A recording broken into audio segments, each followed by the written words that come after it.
Mellow greetings, everybody. My name is James. I am from the internet, and today we are going to be talking about the economic health of the nation. Now, over the last year, I have come to you time and time again with different stories about the plight of the working class.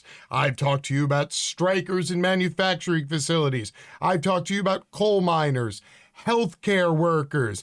Every single week, I come at you with a different story about another person or a group of people so that I can explain to you just how shitty it is out there.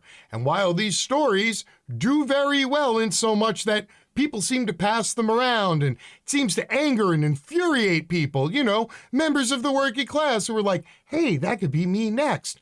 I feel that part of the problem that I'm having in communicating the totality of this issue is that I continue to focus on one individual story at a time. So today, what I'm going to do is I'm going to shift it up a little bit, and I am going to bring to you a menagerie of tales, some depicting what's going on with the working poor and the working class, others focusing on how things are going for the wealthy. And then, maybe at the end, I could possibly hazard a guess as to why all of this is happening. My hope here is that I cover enough stories that there is something there for everybody, so that every single person who sees this video will then share it with somebody else because they go, hey, I know blank will like this because he mentioned blank. So everybody, get ready for all the blankety blank blank blanks you can handle. And by that, I mean, I'm probably going to yell the word fuck a lot. It's what happens when I get angry. Buckle up, everybody. Here we go. Up first, let's take a run at what's going on with the workers. Dystopic TikTok trend demands Amazon workers dance for surveillance cameras. TikTok users leave a note for their delivery drivers asking that they dance for the camera. Then they put it online for the enjoyment of strangers. Now, there's a few things about this headline I would like to discuss briefly. Number one, dystopic? Really? No, it's not dystopic. It's today. This is the product of the social media generations combined with the entitled generation, combined with people who have too much time on their hands. They're literally sitting home bored, figuring out how they can force other people to amuse them so that they can get clicks and feel better about themselves. Like they're producing, like they're adding something to society by forcing the plebes to dance for their amusement, or else get reported and get dinged on your metrics. And then Amazon cuts back your hours, and then your family doesn't eat for a while. Up next, for those of you who thought you could possibly afford a new car companies stand to make billions by charging you monthly fees for add-on features like heated seats. Oh, you silly plebes with your new internet-connected cars. That's right, the automotive industry is going to be the next to go to as many subscription-based models as possible. Literally, we're like 2 model years away from fucking loot boxes. That's right. You want heated seats? Oh, that's going to charge you $20 a month every month. What? You want to be able to start your car from inside the living room when it's cold with the little button thingy? Yeah, that one's going to be $20 a month. Oh, what's that? You want emergency brakes? That's going to be $10 a month. So, sorry, pores. It looks like car ownership isn't for you, but don't worry, because I hear at least if you go and, get a job as a delivery driver with Amazon, you get to drive around in the big blue van. Oh, but don't worry, pores. We're not done with you yet. That's right. Now that you can no longer afford to own a car and you're working 12 hours a day and then, you finally come home exhausted in your big blue corporate van, well, guess what? Your fridge is going to be empty. You know why? Because food is getting ludicrously expensive. And before anybody comes at me with that fake bullshit about inflation, just remember, in 2021, corporate profits across the board, sans financing, were somewhere north of 30%. Inflation was like 7%. So you know what, the other 25% was? Yeah, that was corporations telling poor people to go fuck themselves because they know they need to eat a lot since they're working 3 jobs and they got to keep their energy level up or else their bosses might get rid of them. Now, yes, this year was an extra special good year for the capitalists, but them posting big W's while the majority of the people in the working class post big L's is nothing new. It's been going on for decades. In fact, every time the workers start to make a little more money, magically, inflation appears. And just like that, average wages literally have the same buying power today that they did 20, 40, damn near 60 years ago. Why?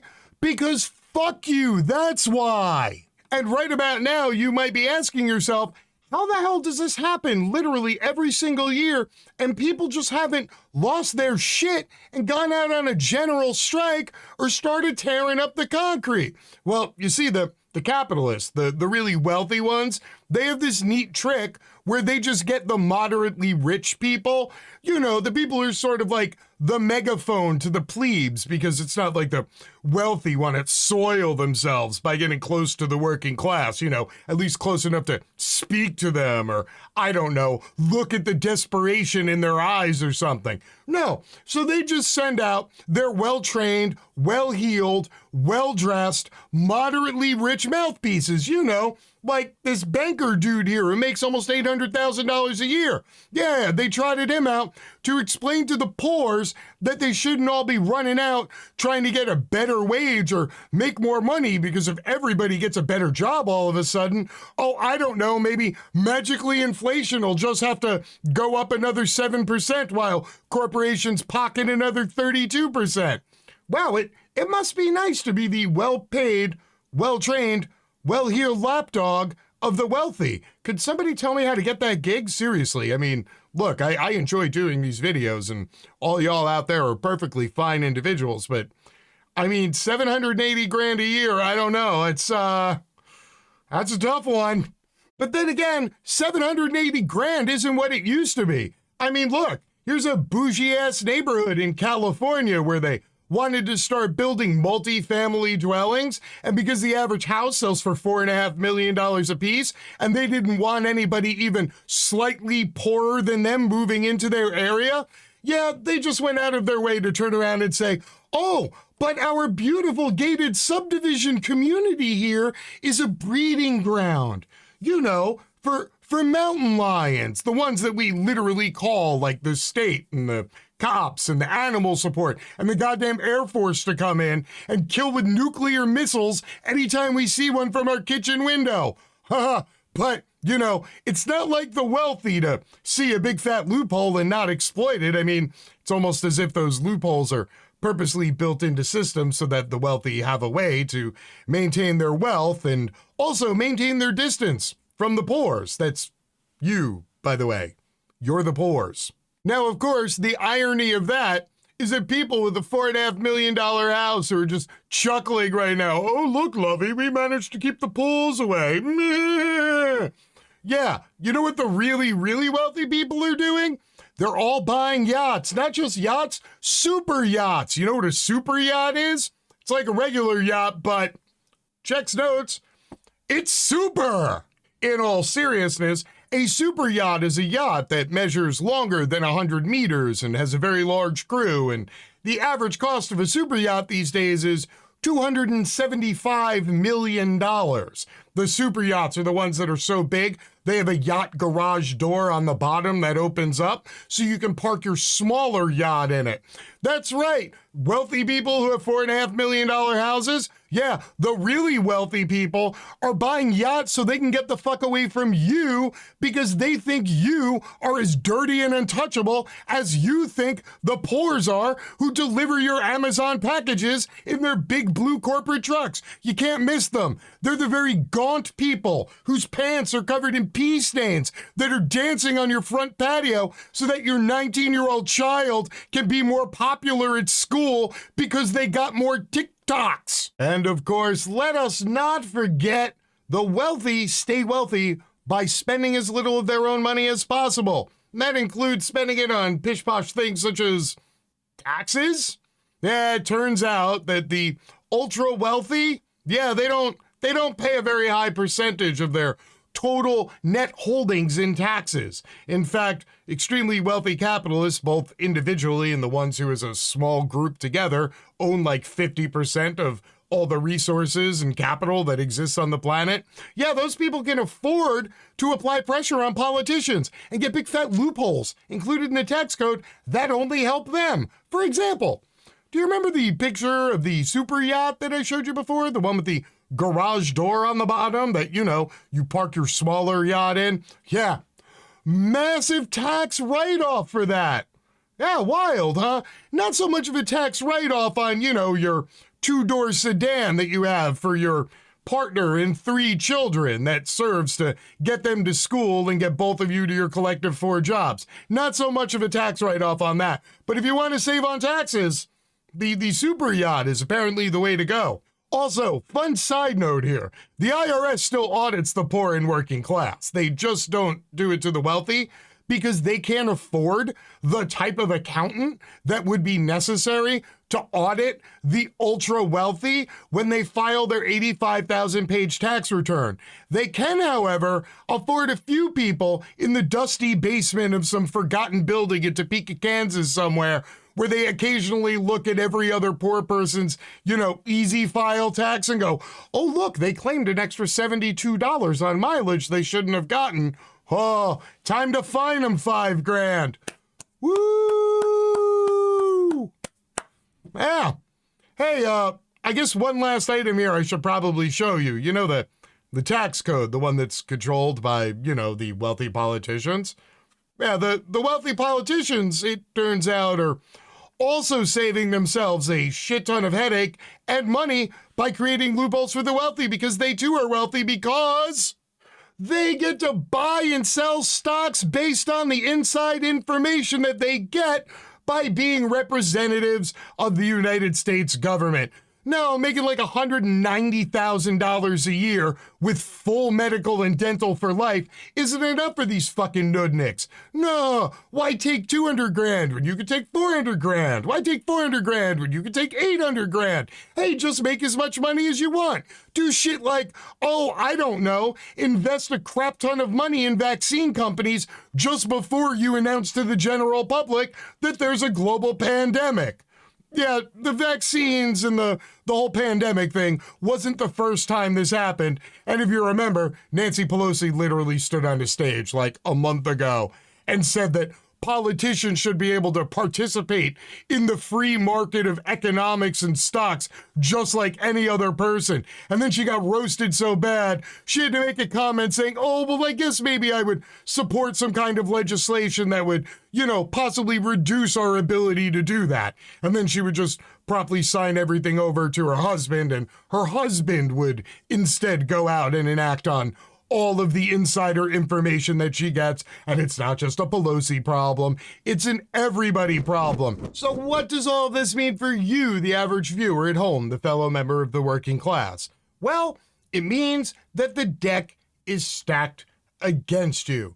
The very people in government who are supposed to enforce things that give you rights and freedoms are actively working to make you the poorest and the most imprisoned. Your employers, they want to extract as much labor from you and pay you as little as possible. Why? Because the difference between how much you make them and how much they pay you is called their profit. And as long as they keep giving most of it to shareholders rather than their workers, all those CEOs who make $10, $20, $30 million a year, they get to keep their cushy jobs because they're serving the people who make $300, $400, $500 million a year. And of course, let us not forget all of those people who are not wealthy, but are not poor.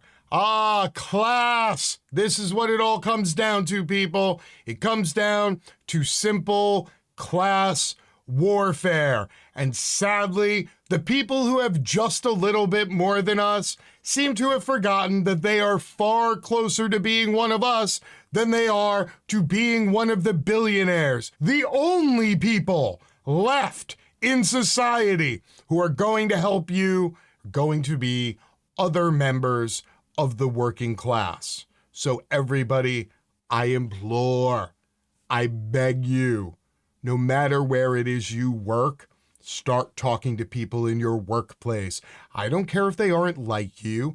I don't care if they voted for somebody else, if they live in a different zip code, if their car is shittier than yours, if they talk with a funny accent, if they're a little more beige or golden than you are. I don't give a rat's ass. Because right now, no matter what everybody else's individual ideology is in the workplace, you can be rest assured that if they are standing next to you and you are both workers in that workplace, you are all going to get equally shit upon unless you put aside your petty crap and you organize.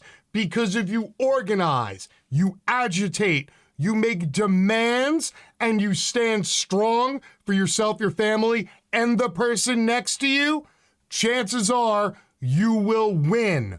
Divided, we fall. Together is the only fucking shot we got. So get your shit together, people, because it's a class war out there. It's not a class picnic.